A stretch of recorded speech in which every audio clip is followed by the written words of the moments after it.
fake records. Let's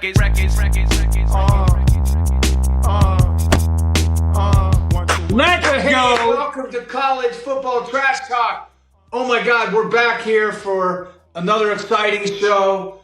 I can't even tell you what an amazing week it was. And Saturday, the college football was amazing. I'm completely disappointed in the results.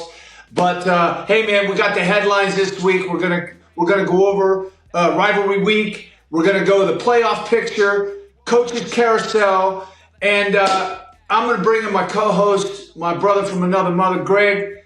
What an amazing week, my God! Rivalry week. Yeah, man. See, you're happy. I love that. Let's and go. I'm not. I'm still partying. It's my week. So look, usually I get to ring this bell, right? It's out. And I can't even ring it. Put it down. I can't ring it. I know. As mad as I want to, I can't ring the fucking bell. It's okay, but we're going to talk a lot about that and what's going to happen proceeding. All right? Yeah. All right, well, let's get into it right away. Listen, the playoff picture was released today. And so, look, I want to go into the playoff picture, and then I want to go into a segment called Who's In, Who's Out. There's a couple of teams that we need to discuss.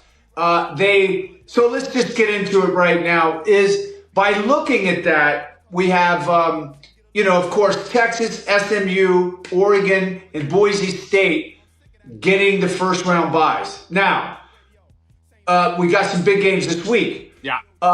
The other one that was kind of interesting, we'll go over the first round, was Arizona State is traveling to Penn State. Yeah. Tennessee's traveling to Ohio State. Yeah. Alabama got in. We'll talk about that. Who's in, who's out. Is traveling to Notre Dame. Indiana is traveling to Georgia.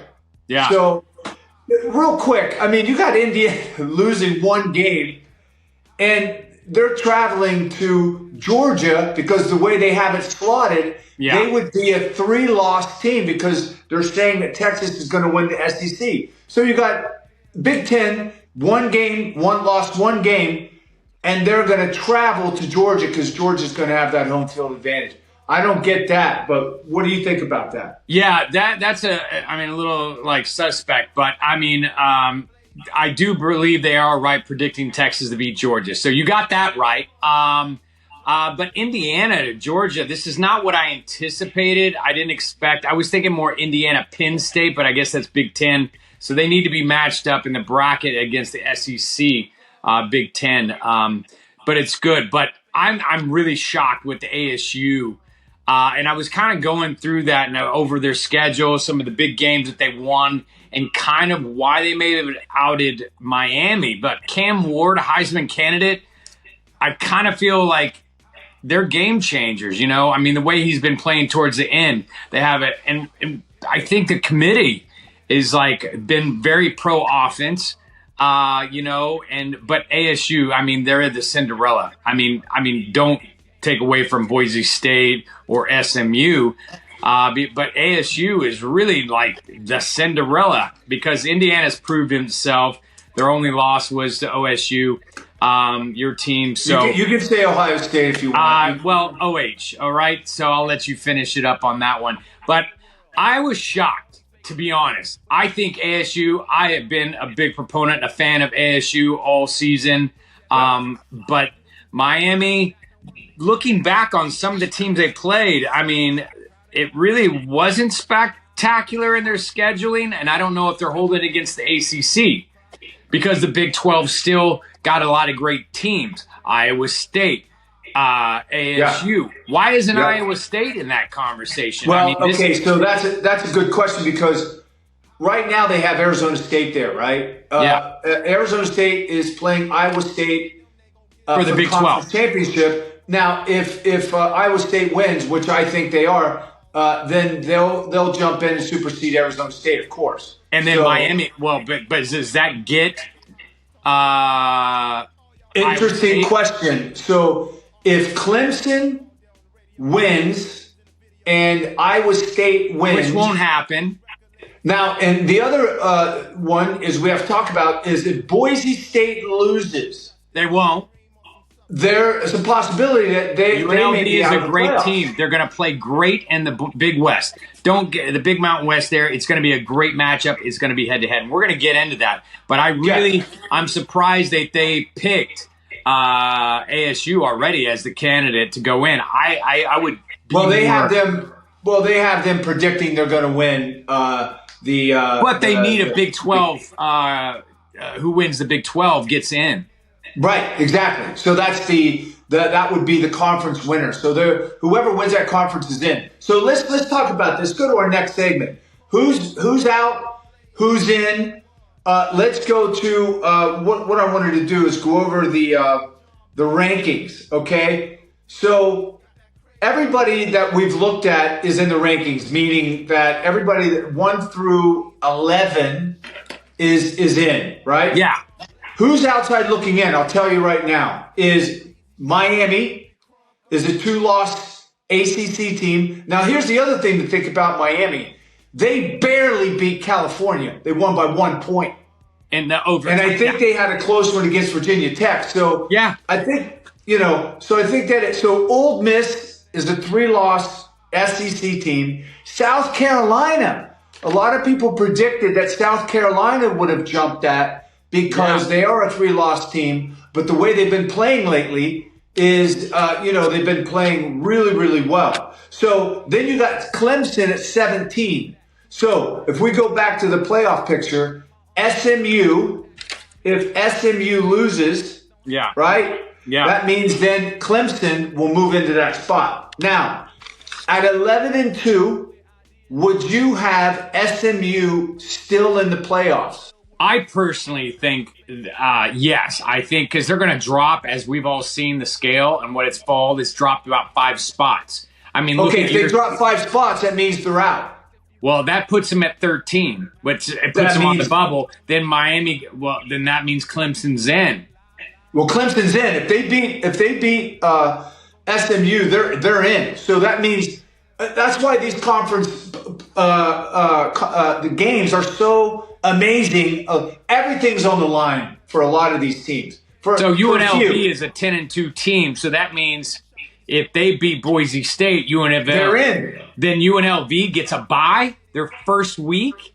I think though that I'm not sure, but I think the conferences may realign. I think maybe then depending on the ranking, but then again maybe not, because that means then that UNLV is ranked 20 right now. Is that what they're ranked? Yeah, they're in the bottom tier. Yeah. Which I think that has a that means that the Big 12 would move up to the bottom. But they win their conference championship, and that's what doesn't make sense to me. And so then there's an argument, and then you got Ole Miss. So you're saying that they're going to catapult that far up. That doesn't make a lot. I mean, South Carolina is on the out, and they've almost beat Bama. They're out. Yeah, they're out. But they're out. Here's the only way. They just beat Clemson. Here's the only way that Clemson and UNLV will get in. Here's the thing. They're ranked respectfully at 17, and UNLV is ranked 20. Yeah. But if they win the conference championships, they're in. That means then that Alabama and I'm telling you, else? Moving forward.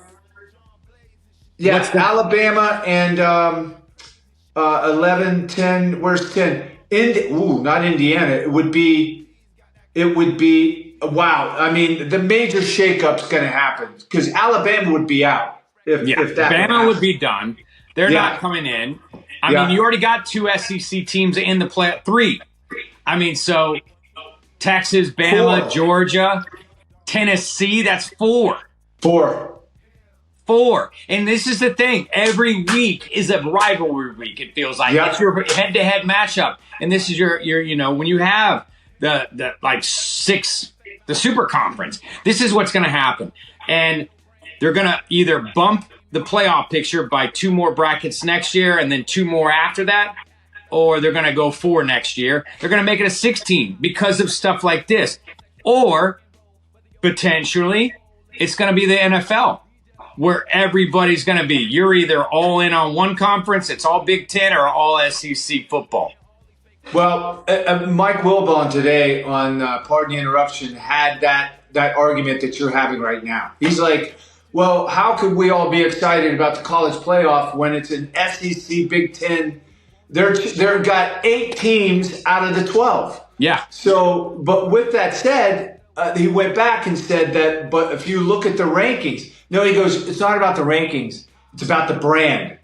So if you're telling me that somebody would rather see a UNLV than a Texas, I mean, come on. We're talking dollars and cents. We're talking people who are going to fill the seats. Yeah. Especially if you're playing in Texas at the Jerry Jones Stadium there. What does it hold? Like 90,000 plus. Oh, you can get over 100,000. So 100,000. Who's going to fill the seats? So this is the ASU is the Florida State from last year. They filled them in, even though with a 10-2 record. They're just saying, hey, you know what? We're going to make it right this year. But Miami is sitting on the bench, so they need some help, basically. Well, Miami, hold on. This is what they've ranked them at the moment, meaning Miami would have to get a lot of help. Now, if those other teams I talked about won, that means then Miami, it looks like Miami's out from everything. Because if Clemson wins and Iowa State wins, then that means Alabama may be out. So that means Alabama and Miami would be out. And then you're going to bring in a couple of those other teams that we're talking superior about. brands. And this is the problem. You have a Heisman candidate running Miami. I mean, how is he not in a playoff picture? Because of Pettiboo? Because you lose. Are you joking? Come on, bro. Don't even get started with me on that. You lose, you're out. What do you mean? I mean, but why Miami? Look, I get it. SMU is where they deserve to be. They're there because they deserve. I agree. They're going to beat Clemson. I'm not worried about them. Ole Miss, man, they were bust. A bit, man, total. I mean, look, they got beat by SEC teams. They play it every week. Yeah, and that's what I'm saying. So I look at this right now, and I see the board, and I see 2 changes.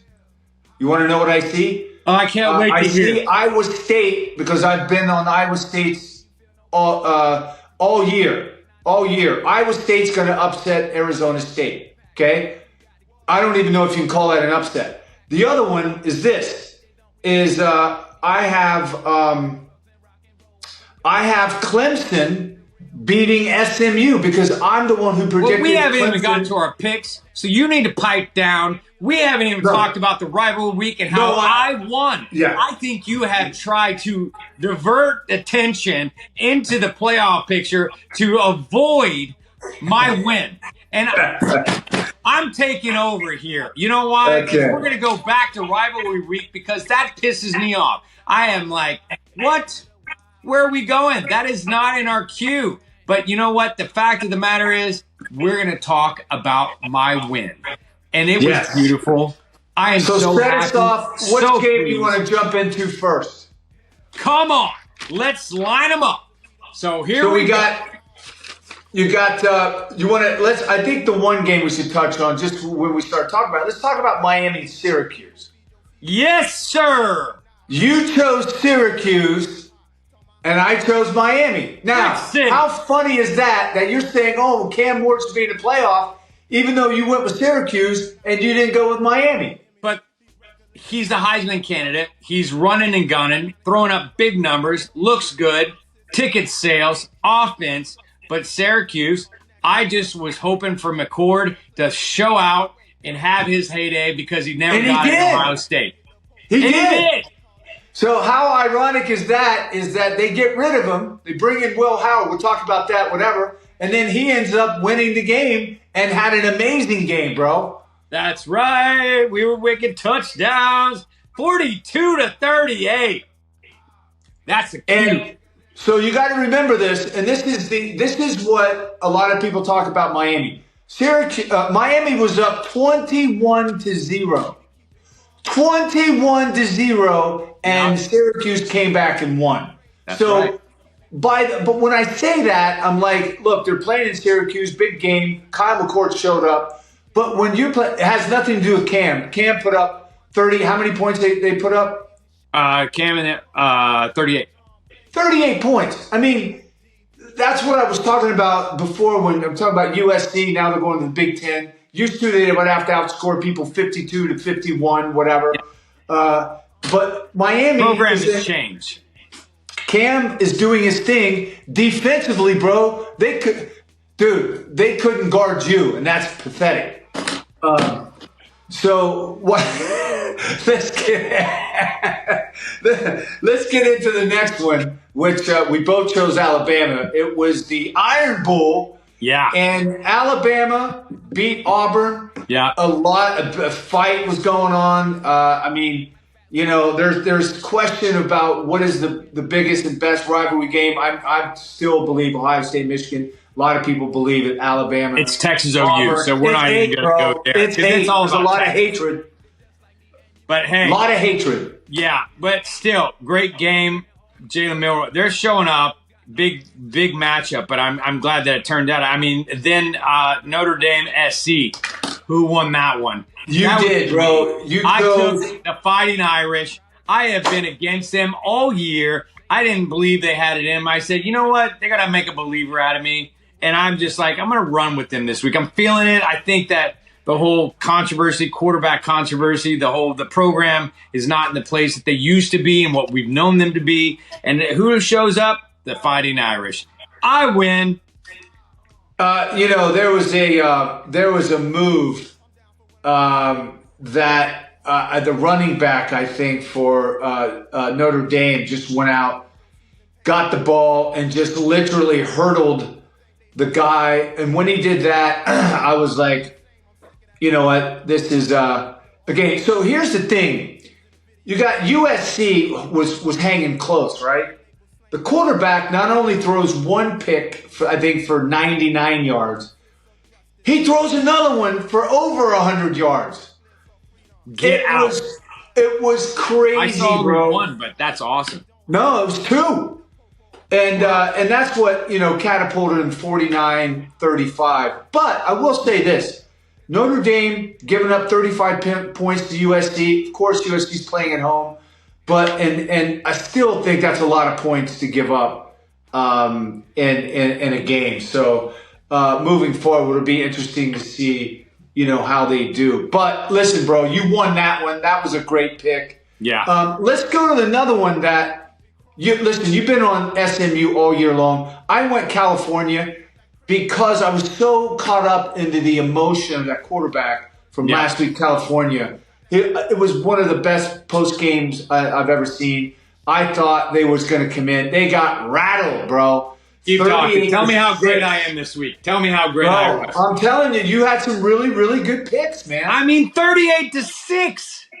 They have a dual threat, and that's the problem that Clemson's going to be facing coming up in this picture. Speaking of Clemson, there's another one that you got. This is like, it's making me dizzy. I know. It's like, this is not natural for me. I was smacking you around. I was trying to do the rope-a-dope. You smacked me all over the place. South Carolina beat Clemson. Yeah.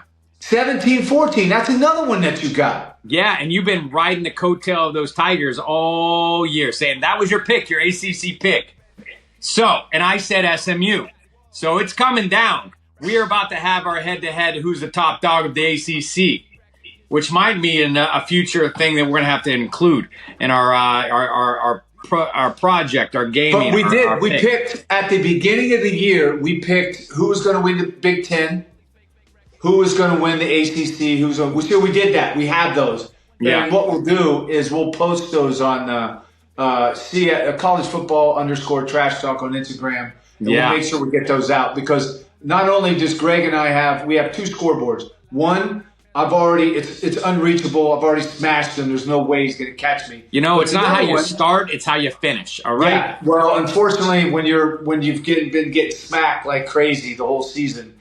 Okay. But the other one that we have, the internal competition, is who's going to win the conferences. We've got to bet on that too. Yeah. So with that said, that was another great pick that you had. All right, so here's one that I won.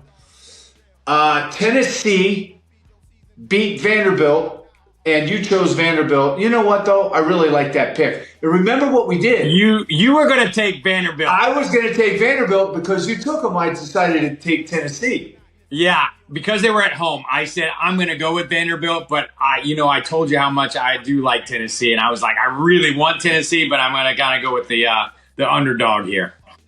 Here's one that you and I both went with Oregon on this. We knew what was going to happen. 49-21. I think it's the first time that they beat Washington in like 3 years or something like that. So big win for Oregon. Like I said, I wanted them to go in undefeated. Unfortunately, we're not playing them. Let's go to this game, which is I won this game. You did. Iowa State beat Kansas State. Yeah.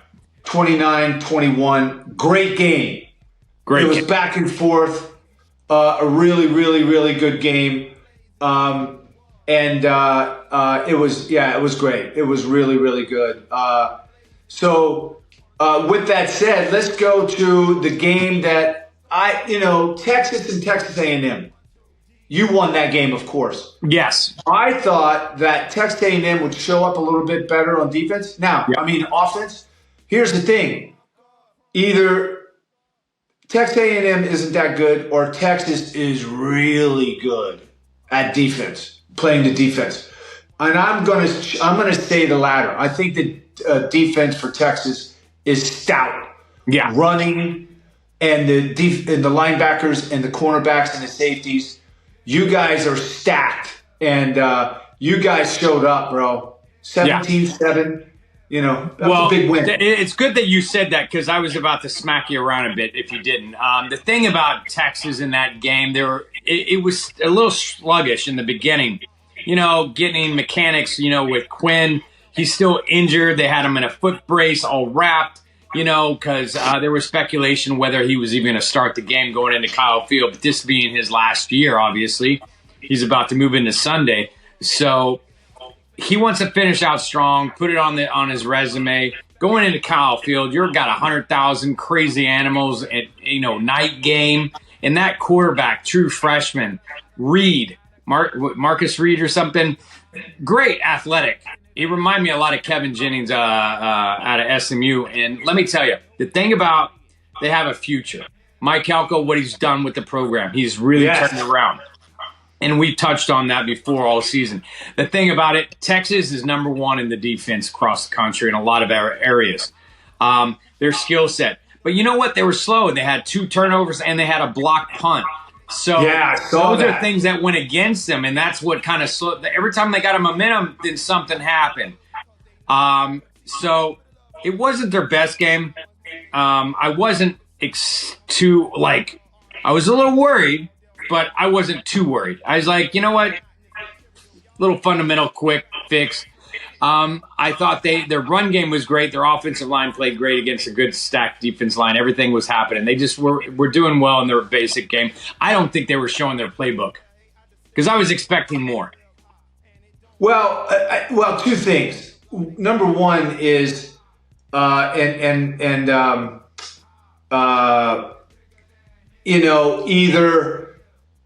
like you said, sometimes you get a playbook it's gonna open, and sometimes during the game, and I'll get back to what I was going to say about this other game about the playbook. Maybe they're seeing that something's not working, and they have to adjust. And with that said, look, Texas A&M, playing at Texas A&M is one of the toughest places to play in college football. There's no question. And for you guys to come out with a victory is a victory times 10 in the circumstances that were there. So, and there was a lot of decision making that was speculative. It's like the coach Kelgo, he went for a 4th and 1 on the goal and lost. He could have kicked it, got the 3 points. Then they went for it again on 4th down, and it's like taking the point. Take the points. Set yourself up for victory, and he didn't. And I'm like, I don't know. If I was coaching that, my choice, You want to set the tone, the establishment, get the momentum swing. But there wasn't, every time they did something, their bookends were getting a little injured towards the end of the game. Texas was up 14-0 going in after the first quarter. I was like, man, this is going to be a smackdown. And then everything slowed down. So, hey, give it up to both programs. They did great, and I was lucky to come out and see my team win. Yeah. I mean, it sets the stage for this week. Big game. I mean, it is. But then we're setting up in yours. Now, this is what we've been waiting for. You got a lot of feelings going on, so we're going to set those aside. You talked a lot of smack going into this game. Michigan, Ohio State, one of the greatest rivalries of all weeks. I mean, you haven't won in multiple years. Not just one, but multiple years. It's been a while since Harbaugh was there and he left. Now you got new coaches in there. I mean, you talked a lot of trash with Drew, Indiana. You proved right. You won. Made Indiana didn't belong there. Then you go into this game, a team that has been decimated. Texas went into Michigan and beat them on their own backyard and just destroyed them, make them look stupid. You guys lost 13-10. And now there's a lot of now the coach is on the hot seat. And I know you got a big rant, and I know you got to feel it, but I'm going to throw you a couple of things that I want you to think of. Is this the upset of the year? Is this y'all were 20-point favorites going into this game. Now you got coaches, what's the buyout is the conversation. Mm-hmm. Then the big swing is, what if Ohio State wins out and wins you a national title? Will that change the how it perpetuates, it moves forward? How are you going to feel? Well, okay, so first and foremost, it was shit to bed. That was one of the worst performances I've seen. Now, here's the thing. I always say this. Defense wins championships. I was texting my family during the game. I said, the defense is literally going to have to win the game for us. Yeah. And if you remember, when Michigan was going to score, they were on the 3-yard line, first down, and Jack Sawyer, the tight end was wide open. It was like a little too. Jack Sawyer comes off, defensive end, he intercepts the ball, and I'm like, oh, we got momentum, right? Okay, so there's many, many things. We're talking about the playbook. I said Chip Kelly's going to open up the playbook. That playbook was worse than when I used to call my kids 7-on-7 football. I would have a flip. I had 3 plays on one side, 3 plays on the other, and Chip Kelly probably did worse than I did. Didn't open up the playbook because there wasn't one. Up the middle, to the left, up the middle, to the right. If you're not going anywhere, you got to change the play. Offensive line, let's do grades real quick. Offensive line, F. They sucked, right? The quarterback threw 2 interceptions. One on the 5-yard line, gave him a touchdown. The other one, we're getting ready to score. He throws an interception on the 7-yard line. Okay? Fail, right? Running backs. I love our running backs. They only ran for 77 yards. You can't run if you don't block. When I used to coach my kids in 7-on-7, if you don't block and you don't pull flags, what? We're going to lose, right? If you can't block, you lose, right? We're in big trouble. Offensive line. We've had a lot of injuries, okay? Okay, we lost 2 games this year by a total of 4 points, but you still get the L, right? I don't care if you win by 50 or 1. You either get the W or you get the L. It still goes in the loss column, right? We lost! We lost that fucking team up north 4 fucking times in a row, okay? That's bullshit. It doesn't happen at Ohio State. I'll give you an example. John Cooper was a coach at Ohio State. Great recruiter. He recruited Eddie George, Orlando Pace, Sean Springs, right? He went 2-10-1 against Michigan. They kept him far too long. He's not an Ohio guy, okay? You know who came in next? Jim Tressel. Jim Tressel, Youngstown guy. You know who came in after him? Urban Meyer, another Ohio guy. Yeah. You got Ryan Days, born in New Hampshire, okay?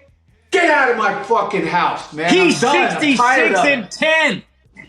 6-10. So, no, Michigan was 6-5. No, All right, no. So check this out. Day is 66-10. 66-10. Oh, okay. So what you do is this: whatever that record is, great. You're great. You're a great coach. But when you go 0-4 against Michigan at 4 in a row, it's not good enough. Now, I'm glad you asked me that question. You said, "Hey, if we win the national championship, is Ryan Day still going to be coach?" Fuck no. He's out. I'll tell you why. Let me tell you something. When you do not beat that team up north, I don't care what your record is. Outside of that, you're gone. Now listen, this is nothing personal.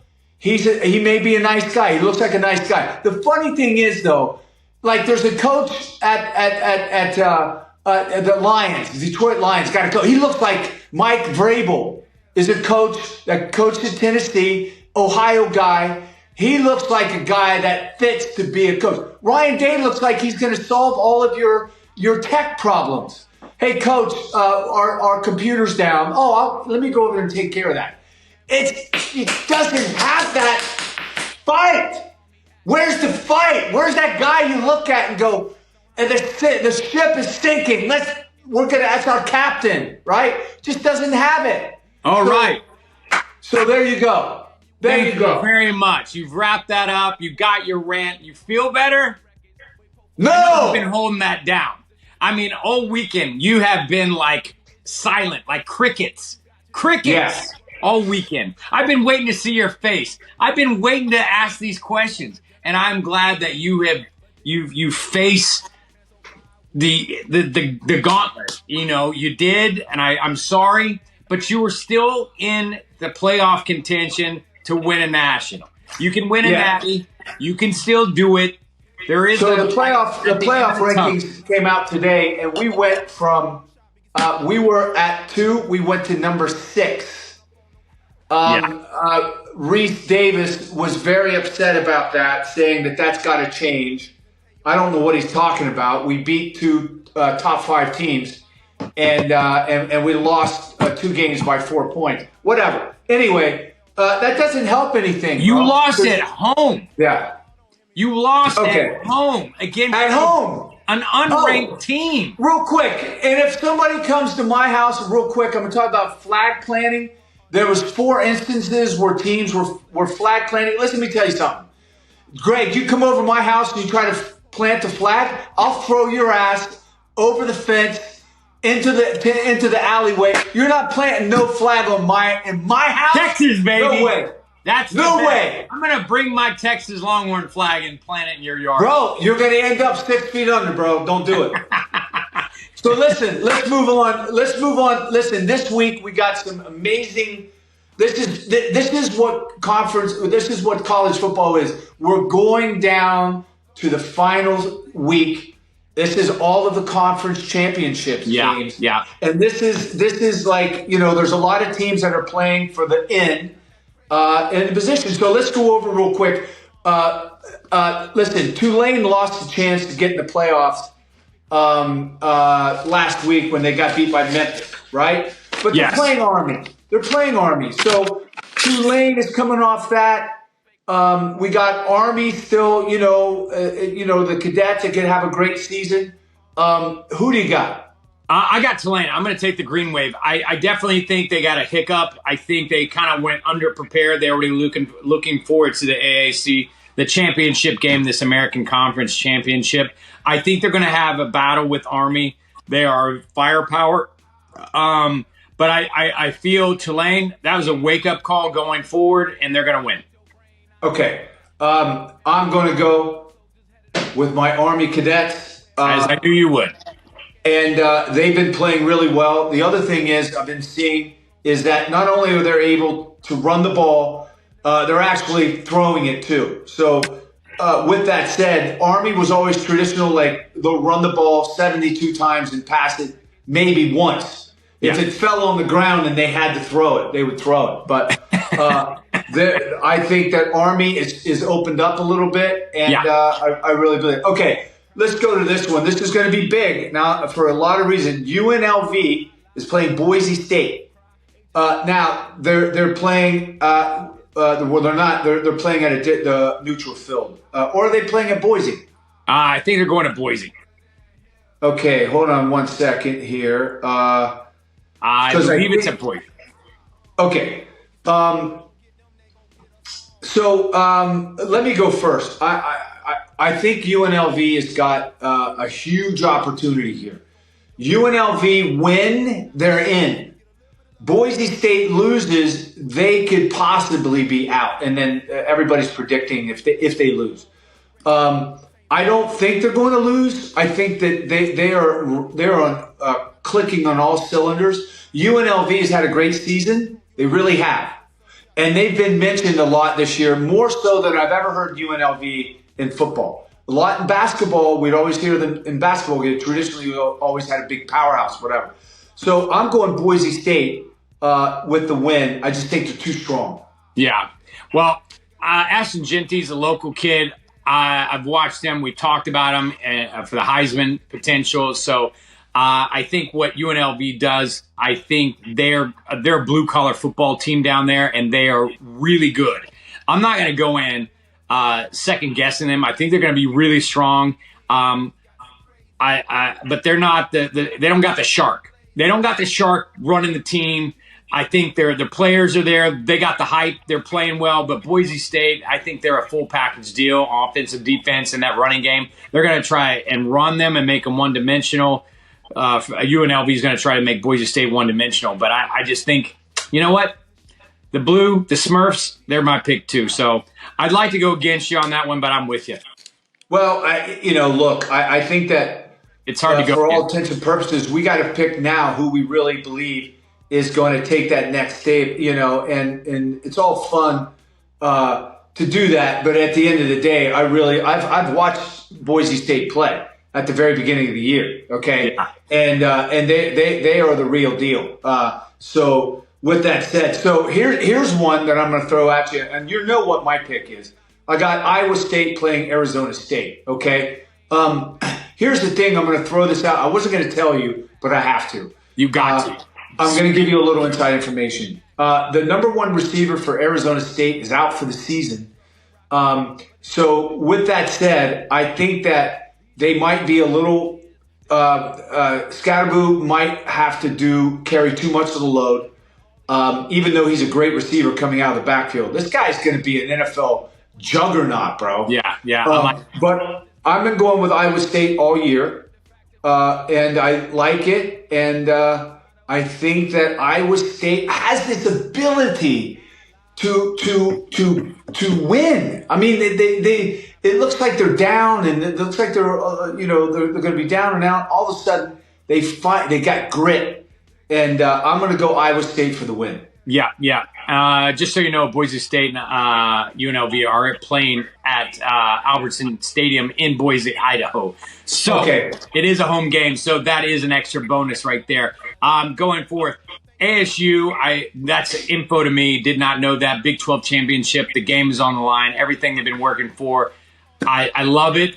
I definitely feel with that news, I think it's next man up. And a lot of these very high-level collegiate players, they're sitting out. They're getting ready for the NFL Pro Day. They don't want to jeopardize their future. They want to get ready for that. And I've seen a lot of news that's come across about a lot of players not even playing. What playing where? In the games. You talking about the bowl games? They're not even playing in the bowl games.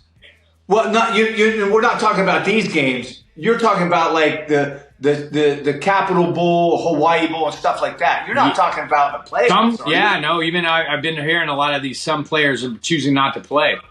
Oh my God! Listen, that's another subject for us to tackle because let me tell you something. If you're not playing in a toilet bowl, fine, I get it because you're in a loser. I still have an opinion about that. I still believe that if a school's going to trust you and bring you on, and they're going to give you a college education and give you whatever, I think that there's got to be some sort of loyalty there. Yeah. But if you're saying that some kids now are backing out of playing in the playoffs, Yeah. Bro, I got a big issue with that.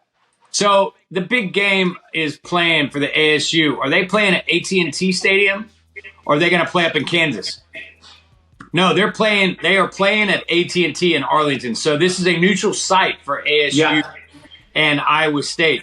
There's going to be a big committee down here watching ASU play, because if they win, they're in. And that's goodbye to Miami, obviously. So I'm going ASU. I like that running game. I am with horns up. I like something with the horns, man. I mean, they like it, so I'm going with the Devils. This game right here this is the only game, well, actually two so far.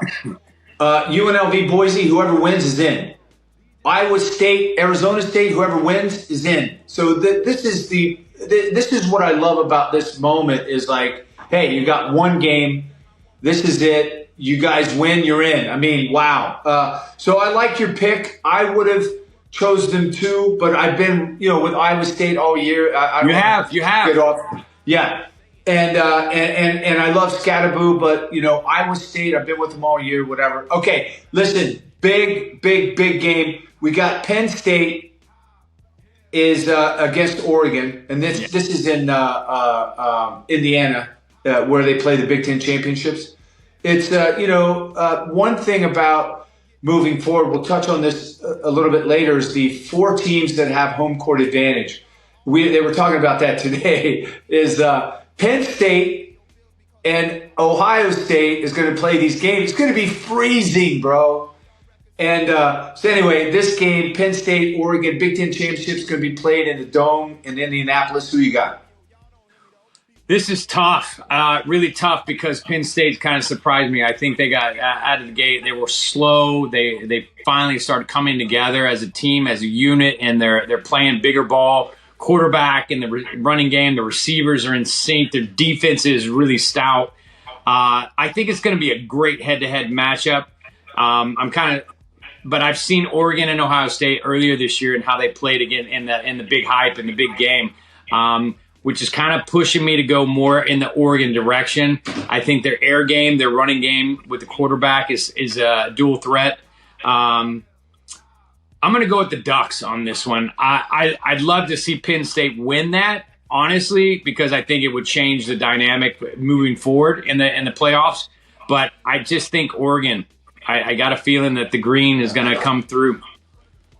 Here's my thought is this is one game amongst there's another game. There's 2 games here where if they lose, both teams are still going to be in the playoffs.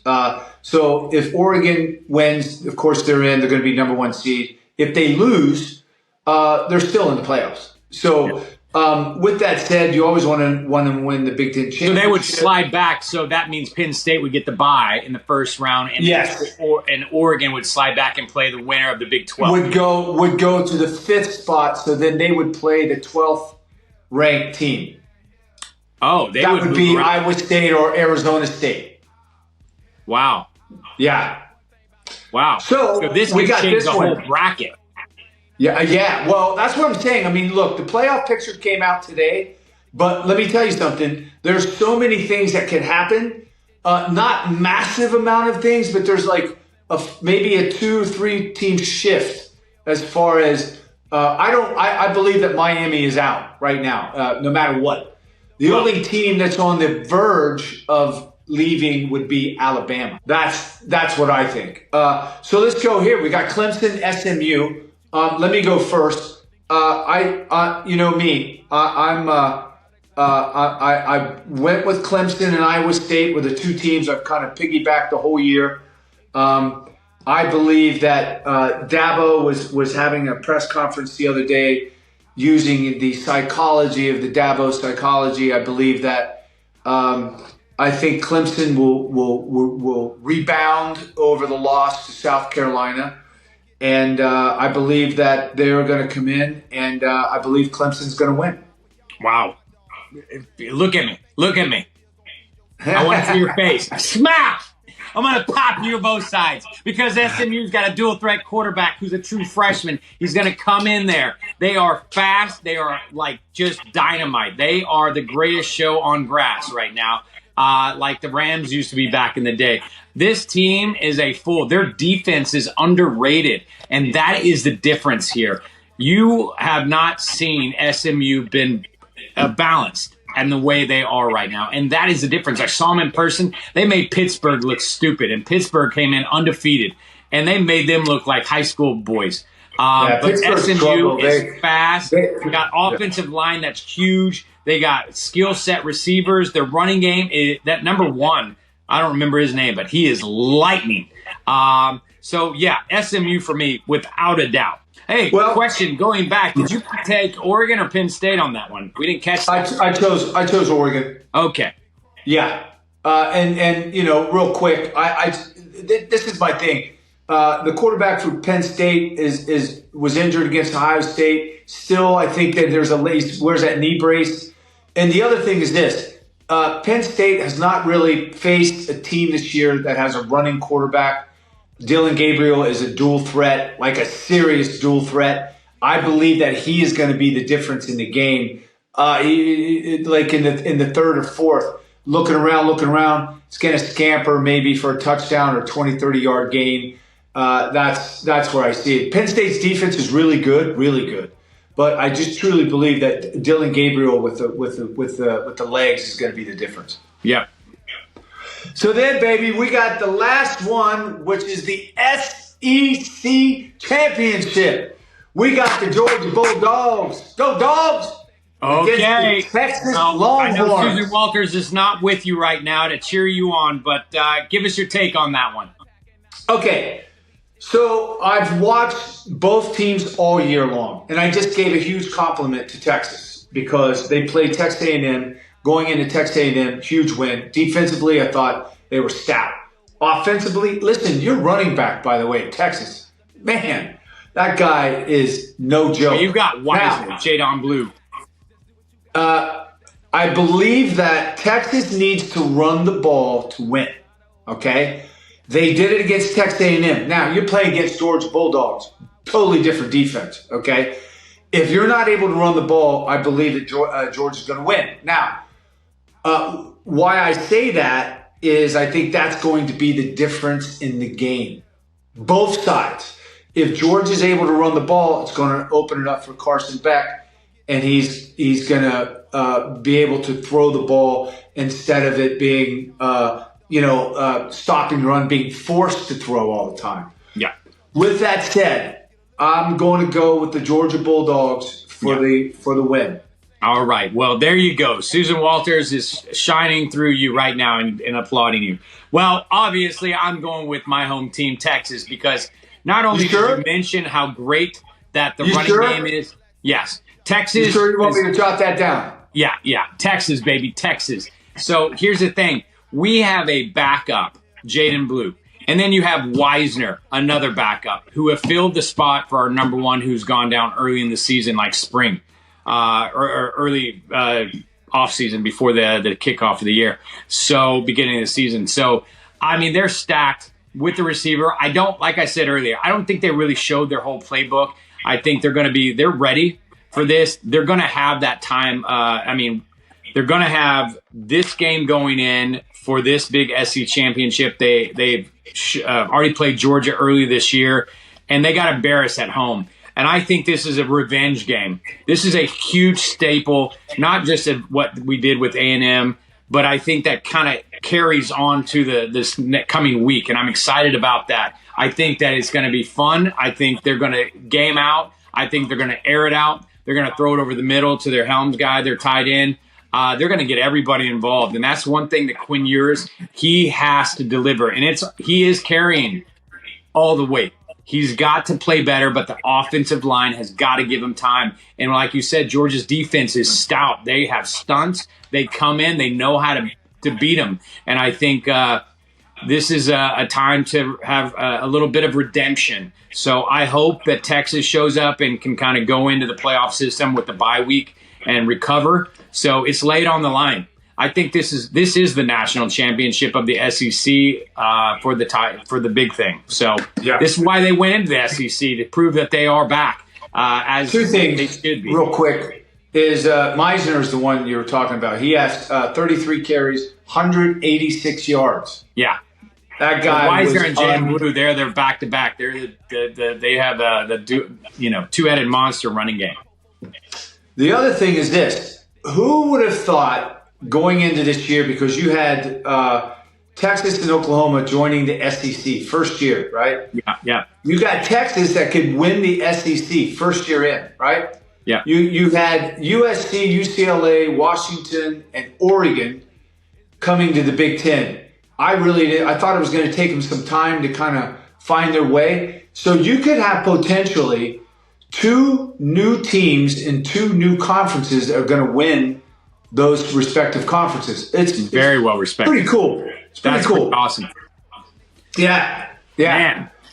We did some trash talking today, and so I appreciate you for all the commentary you've shared and your knowledge of the game. It's been fun, and I know we got a lot of fans out there. And so please, everybody who's going to be watching today's episode, I hope you all take a moment. Tell us who you got us, your picks, your thoughts. We want to hear you. Come into the CFB_TT or YouTube. You can subscribe, watch us, do this week to week as we go throughout the playoffs. Well, when I went off of my rant on Saturday, I had a lot of people that commented, and one of the was I had somebody, her name's Meemaw at Slow, said, "Does your wife leave the room when the football goes bad?" Oh yeah. So you know who leaves the room? Because I have this bell here that I ring. The cat is on the ceiling. The dog's under the bed. My wife left. She's like, I can't take it anymore. The neighbors called the police. So I've got all of those things that go on. So yes, they all leave the room. And thank you for reaching out to us. Again, write us, tell us your comments. We love to hear from you guys. My hair had this hair that went straight up, right? So somebody said, I think you should fire your hairstylist. She must be a Michigan fan. That was from Storm Newton, my buddy who used to teach over at Barry's Boot Camp. He lives in Michigan now. He's a big Michigan fan. So anyway, we had a lot of people reach out to us. Please reach out to us. We'll try to keep the dialogue going with you guys. We'd love to hear from you. And yeah, so big week this week, bro. I mean, it's great games coming up. It's gonna be fun. Amazing games. Do or die games. I love 5 and 2. Like this. 5 and 2. Yeah. And guess what? The best thing that I won is silence. No hearing some bell. Oh, somebody broke out a beer. Chug-a-lug, chug-a-lug. So anyway, this is like a miracle that just happened. It's almost like lightning striking or whatever. It's like one of those. Oh, already making. It's one of those situations that never happens with Greg and I. Once in a blue moon, leap year, or something like that. Hey, stop talking. Anyway, start drinking. Wait. Yeah, it was all frozen. Looking like Ohio State. You're fumbling. So listen, guys. I take my ass whipping. I'm gonna chug this beer because I lost. Yeah. You're probably only gonna hear me say that once in the whole season. You know what? That's okay. All right. Let's go! Wow, rivalry week was great, and I won. And here we go, James Hyde. Chug-a-lug, chug-a-lug, chug-a-lug. Take it down, take it down. That's that. Good boy. I'm proud. You still got it in you. Man. Woo-hoo! Ooh, boy. Listen. Those were highlight moments. Greg, we're almost there at the end of the year. This is so exciting for us, man. Yeah. I'm having so much fun. Love you, brother. Love you, kid. Anthony, our producer, thank you very much, Ant, for everything that you do. You're the one that kind of has given us shape in our show, and we really appreciate it. We're so excited for this year and moving forward. Big games this week. It's going to determine the college football playoff picture, literally. So we'll be, we'll have the games on Saturday. We'll tape our show, and we'll see you guys next week. Yes. And be safe. Until then, enjoy your week of football. I hope your team wins out. Let's go, Texas! College Football Trash Talk with James and Greg on YouTube. Here we are. Also, follow us on Instagram, CFB_TT. Come on. Love you guys. Big love to you.